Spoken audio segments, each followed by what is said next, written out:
In Indiana, basketball isn't just a sport, it's a way of life. Life that starts on the park courts in Montezuma, Indiana, and follows young ball players as they step onto the high school hardwood.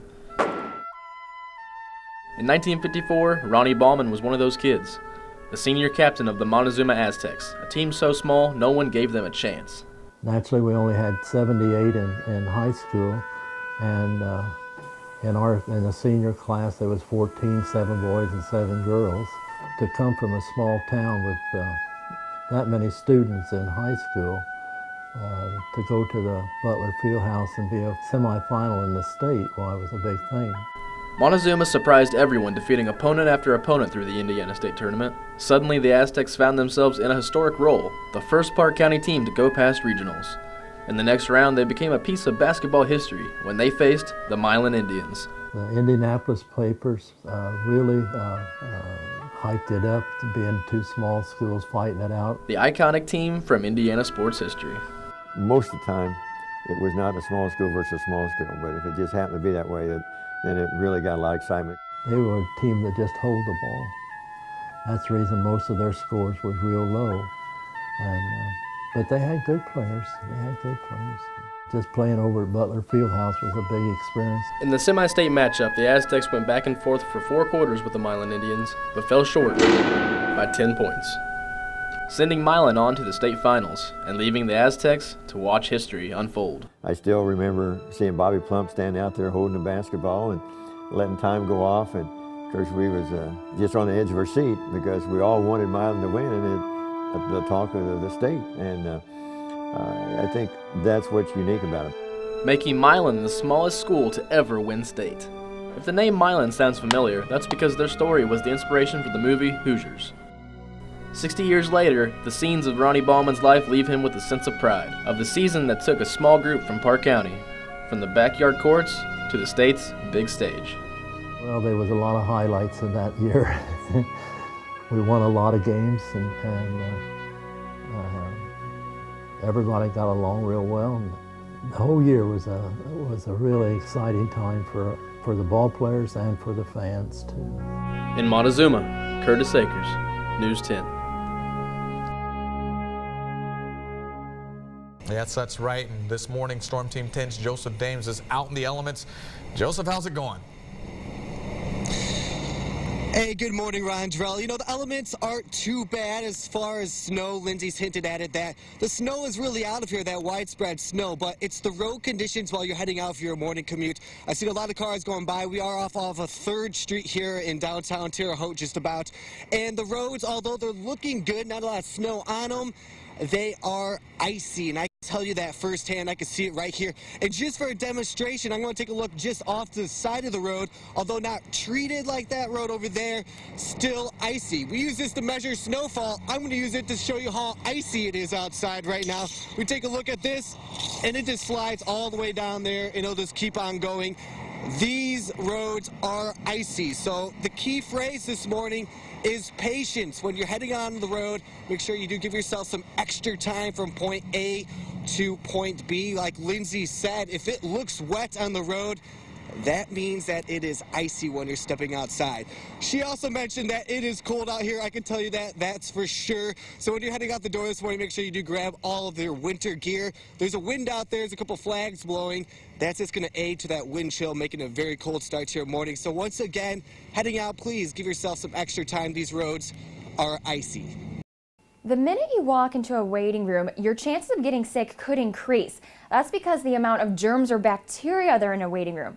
You see, some germs can live up to 7 to 8 hours, and even some for days.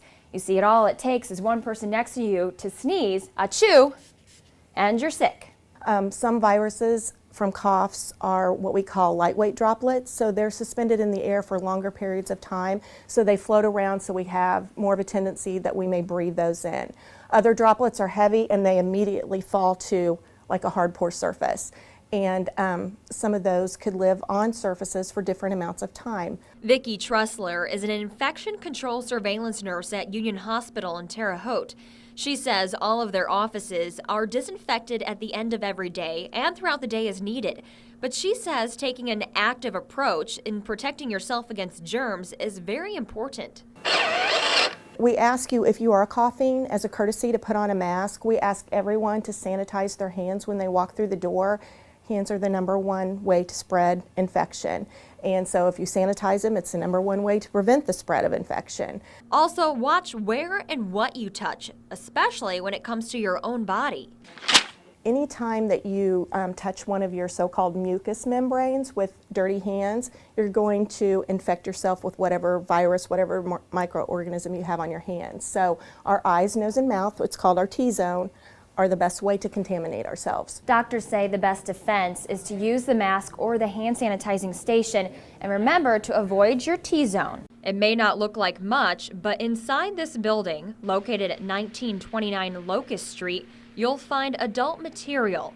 Hometown Adult Video has been in business for years, but it's the newly created business upstairs that has neighbors concerned. Yeah, the Swingers Club has been up less than a year. I won't go in there because they sell really nasty things in there. You know, I won't go in there at all. News 10 found this website, Terre Haute Topside. It's a new swingers club located above Hometown Adult Video. There's been a bookstore, adult-oriented bookstore at that location for years, long before the city ever had an adult-oriented business ordinance. So that use is grandfathered in. Meaning the video store can operate within a residential area, but the swingers club cannot.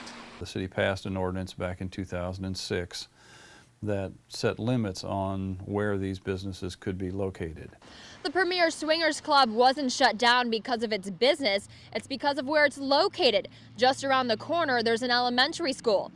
People don't want these in their neighborhoods. I mean, they don't want to live next door to one. They don't want one next to the school. City engineer Chuck Ennis says an adult business cannot be within 500 feet of a school or church. Terre Haute Topside is approximately 223 feet from Franklin Elementary, forcing inspectors to shut down the business. Our job here is complaint driven. You know, we're not knocking on doors and, you know, checking out places like this until we get a complaint. In Vigo County with photojournalist Curtis Akers, I'm Brittany Earle, News 10. If Terre Haute is a level above, you could say these works of art are pillars that keep it elevated. It changes the face of downtown and the other areas where we've put the sculptures. Unique giants strategically placed, telling the story of the city. Well, you know, Terre Haute is a fabulous place. There are amazing people here, and there's some really interesting and unique history. They're elaborate works of art driving the city of Terre Haute forward. But for Mary Kramer, they represent a passion, one that she's had for years. Well, I'm an artist, I'm a painter, and I thought it was a really unique experiment. That experiment, Wabash Valley Art Spaces. It's an organization she helped start almost 10 years ago. Since then, she's led the charge, bringing in sculptures and sculptors of all kinds to the city. They love Terre Haute. Every single one of them wants to come back. You know, they just absolutely adore the people here.